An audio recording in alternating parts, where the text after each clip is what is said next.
भाई अंदर घुस गया बाइक। अरे उठाओ यार। दोस्तों स्वागत है हमारा YouTube चैनल पे आप सभी को। जैसा कि आप थंबनेल में देखा है, ये वीडियो हमारा एक्सपेरिमेंट कर रहे हैं जी। स्केटबोर्ड को हम बाइक में फिक्स करेंगे और चला के दिखाएंगे होता है कि नहीं, और दौड़ेगा कि नहीं वो हमें नहीं पता। लेफ्ट या राइट जाएगा, सीधा जाएगा, हमें नहीं पता, लेकिन हम एक्सपेरिमेंट एक करेंगे। हाँ, अभी हम फिक्स कर रहे हैं। सेंटर में रखिए बस।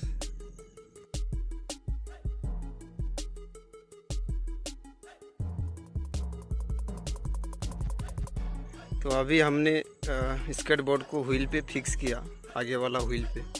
तो अभी हम चला के देखेंगे।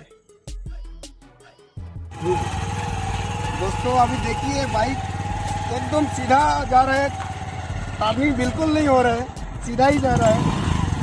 ओ माय गॉड, क्या हो रहा है भाई, ये देख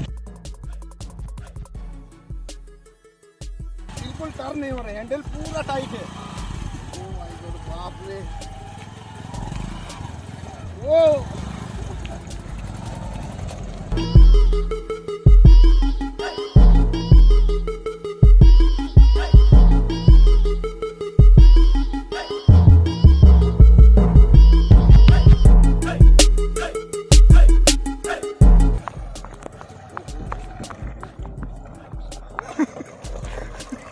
भाई अंदर घुस गया बाइक।